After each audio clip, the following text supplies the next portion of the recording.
music to stop real quick. Stop. All right. I'll just start. Although we go forth from the homes of our childhood, we never outgrow the special love and support of our parents. When a father presents his daughter in marriage, he is honoring the covenant into which she is entering and gives his and her mother's promise of loving support. With that understanding, I ask, who presents this woman to be married to this man? Her mother and me. Thank you.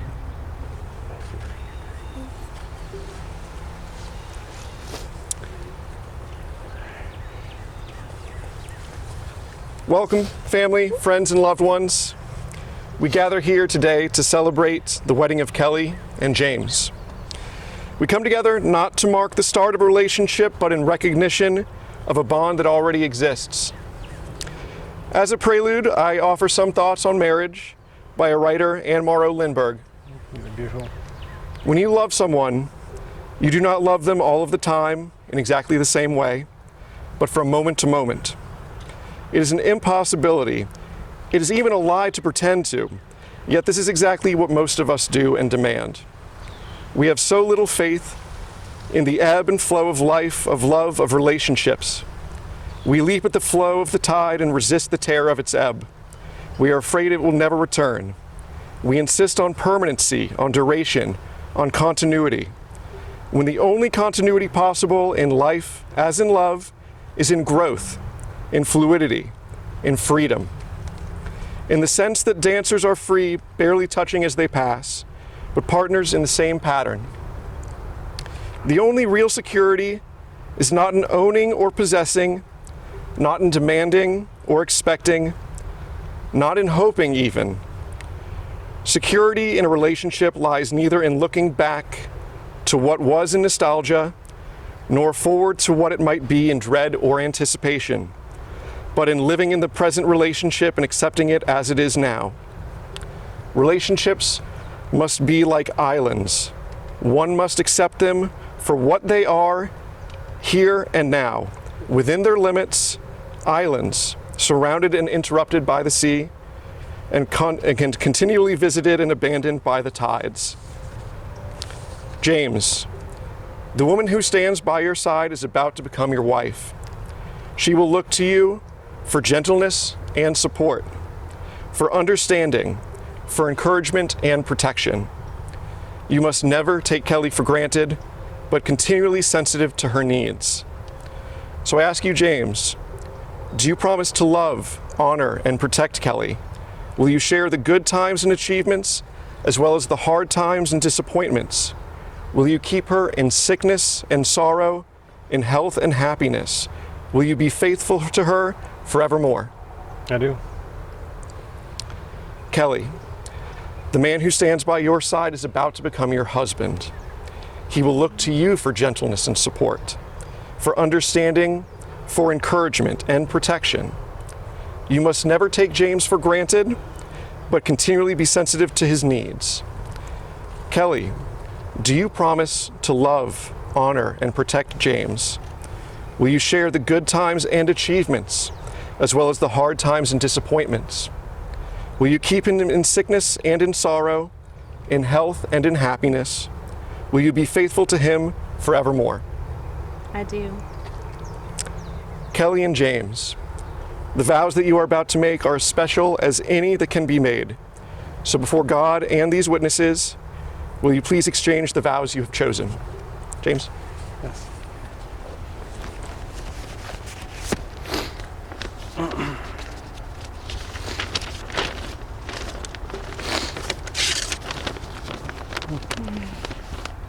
Kelley, I love you with all my heart, and you're my best friend.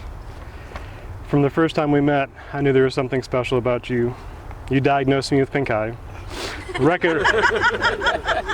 recommended a treatment of which I questioned, and you still stuck with me. Talk about getting off to a great start. And of course, your diagnosis and treatment were correct. When I think about marriage and what that means to me, it's a lifelong commitment to love, support,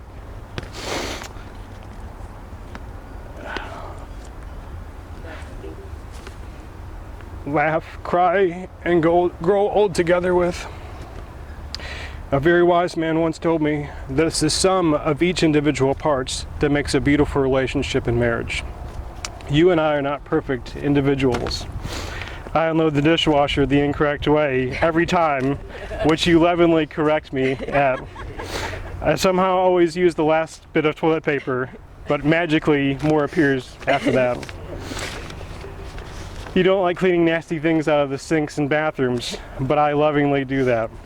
I could go on about our individual weaknesses and strengths, but together we're perfect. I vow to always unload the dishwasher from the bottom first, the correct way. I vow to always watch The Bachelor and The Bachelorette with you, no matter how cringy it is. I vow to respect and listen to your opinion. I vow to always be honest and trustworthy with you. I vow to be your shoulder to cry on or to laugh with. I vow to protect and defend you and our family. With all these vows and with my whole heart, I commit to loving you to the end of our days. I love you. Kelley?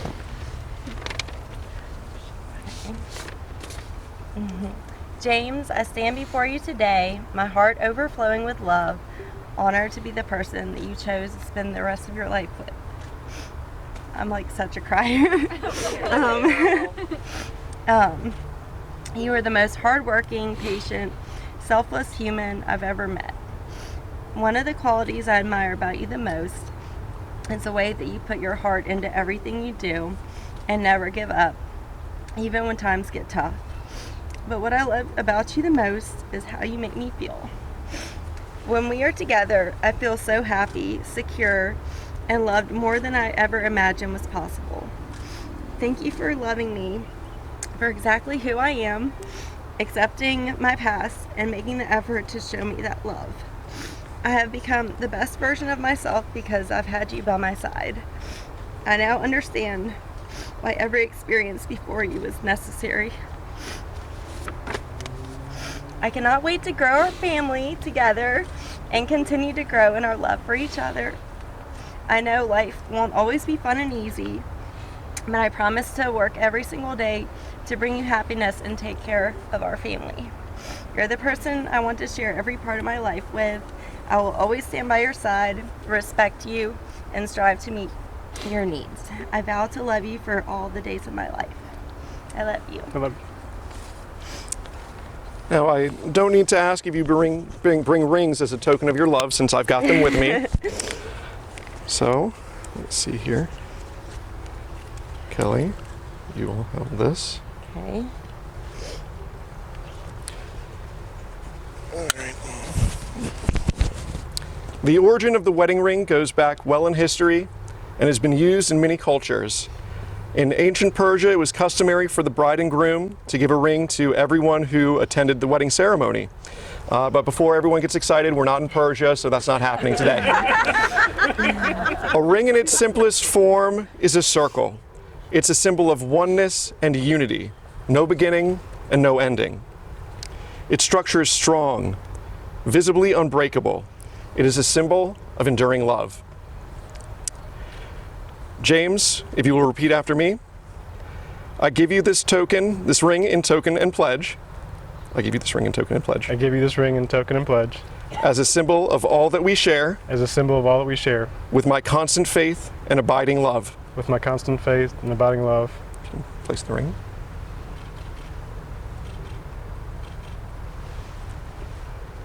Kelley, now if you will repeat after me. I give you this ring in token and pledge.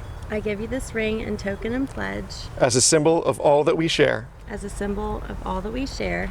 With my constant faith and abiding love. With my constant faith and abiding love. From this moment forth, I ask you both to remember these vows, this commitment, the meaning of the rings that you now wear. Remember to always need one another, not so much to fill the emptiness as to help each other know your fullness. Want one another, but not out of lack. Love and be loved. By the power invested in me, I now pronounce you man and wife. James, you may kiss your bride.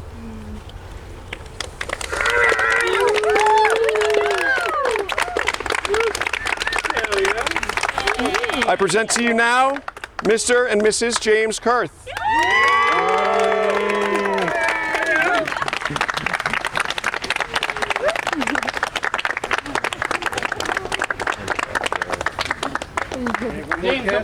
One more kiss. You can make some noise too. All right, no problem. You said anything. Thanks. Yeah, good job. Thank you. The end.